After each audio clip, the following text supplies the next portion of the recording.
All right, so you want to go to airborne school, you need to watch this video. I'm serious, watch the video. All right guys, how you doing? It's me again, and I decided that I was going to do a video on the Army Basic Airborne course, because whenever I joined the Army, and whenever I was going to airborne school, you hear a lot of rumors and everything, but you never know like exactly what's going on. And I looked on YouTube, and I couldn't really find anything that was up to date, so I wanted to give you guys kind of a more up-to-date version of what the airborne course entails.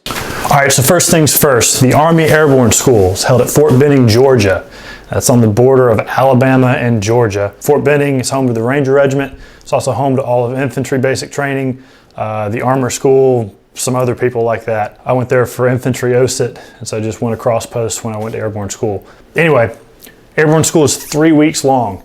It's broken down into 3 separate weeks: ground week, tower week, and jump week. Obviously, the names are kind of self-explanatory, but you get the gist of it. All right, so your first week, ground week, your first day there, you're gonna take a PT test. Now, everybody freaks out about this PT test because it's graded pretty hard. Obviously, it's really straightforward: push-ups, sit-ups, 2-mile run. You just need to make sure that you have proper form on your push-ups and sit-ups, and there's no getting around the run. You just have to make the standard. For the guys that did fail the PT test, they had to retake the next morning, but if you failed that one, you were done. Didn't see those guys again. I guess they went back to their units. Not really sure. Thanks for trying. Come back later in your career, I guess. But the rest of the first week, again, it's ground week. You're gonna work on your parachute landing fall. It's basically just a fancy way to control fall and not break your legs. You're going to do that from varying heights, from like 2 feet into a gravel pit to like 4 or 5 feet. Then you're going to do this swing landing trainer. They're going to get you on this little like pulley thing, and you're going to fall. And then they have the 34-foot tower, and basically it's a 34-foot tower that you're snapped into a harness, and you exit a series of mock doors, and you fall for like 15 feet before the harness catches you, and it's supposed to simulate jumping out of a plane. You swing all the way down to the end of the lead, somebody catches you, you unhook, go back and do it again, and you literally do that all day, every day for like the whole week. And you do it with combat equipment, you do it without combat equipment, and it just really sucks. It's super boring, super monotonous, but it helps build that muscle memory that you're going to need for when you actually exit an aircraft. The second week of airborne is supposed to be tower week. Usually the beginning of that week, you start on the suspended harness trainer, which again is just like getting you ready for what it feels like to be in a harness. It helps you learn how to pull your slips, left, right, forward, back. That's how you steer your T-11 parachute. Anyway, it's not all that fun. Oh yeah, the swing landing trainer.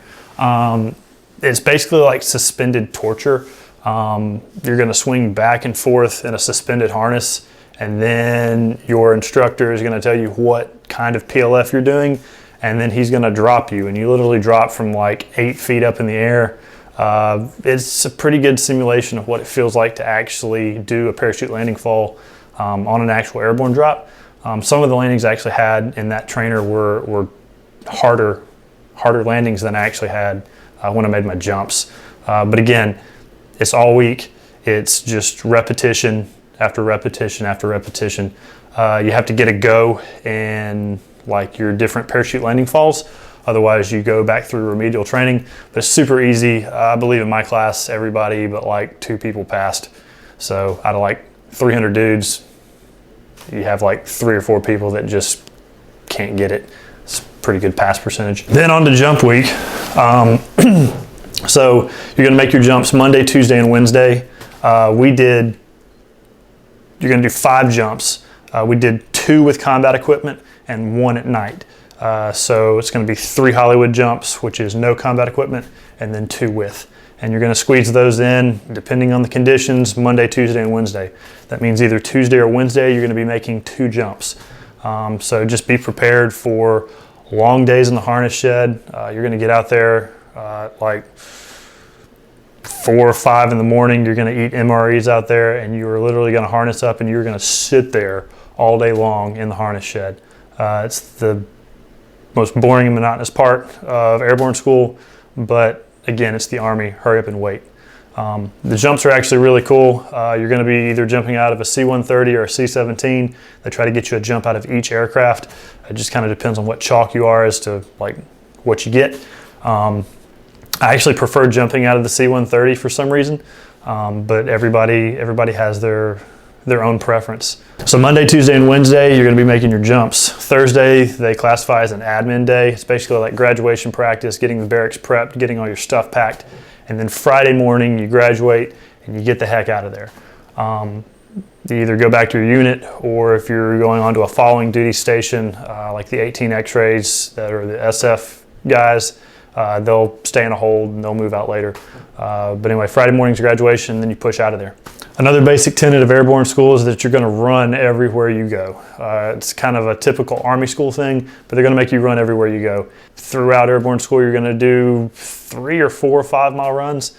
They love running, but the runs are at a super slow, like 8-minute pace. So like literally if you fall out, you don't need to be there. And also I think if you fall out, they kick you out. So there's that. But you PT every morning. It's just your basic Army PT. It's nothing crazy. And then they throw those 5 mile runs in there with it. It's not difficult. Your duty day at airborne school for the first, well, Monday through Thursday, you're going to be going, again, PT in the morning, 5:30, 6 o'clock, all the way to probably 5:30 or 6 o'clock in the afternoon. There are some days during ground and tower week that you will get out a little bit earlier. But during jump week, just expect to have the Army occupy all of your time, all day, for the duration of that week. Fridays is a different story. Usually Fridays at airborne school is like a retraining day. So it's a little bit of a lighter day. And I think there were some days that we got out of there by like 2 or 3 o'clock in the afternoon. It was pretty cool. After hours at airborne school, for those of you coming from basic training, it's the first bit of the Army where they treat you like a grown adult. So you can do what you want to on post, off post, within a certain radius. And then on the weekends, obviously, you're free to do whatever you need to.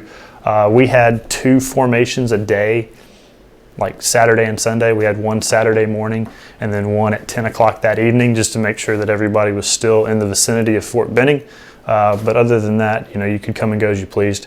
They didn't mess with us or anything like that. The barracks are still like base style barracks with bunk beds. They don't assign you your rack, so you just kind of go where you can. You have lockers to put your stuff in. Again, they don't really mess with you as far as, bay maintenance or stuff like that, but you do need to keep it clean. Again, just normal stuff. Oh, the other thing, the 250-foot tower, those big tall towers in the middle of the airborne school. You may or may not use those. You'll see demos on them. They'll show you like demo dummy drops, but you may not actually have either the time or the proper weather conditions to be able to use those. My class we did, but they told us we were the first class to be able to use them in a couple of months just because of the weather. So again, if you get too cool, if not, it's not going to change your airborne experience. I did it, and again, you're landing in sand, so it was a super soft landing, and I don't really think it was like indicative or prepared me for the actual jump, because your actual jump landings are a heck of a lot harder.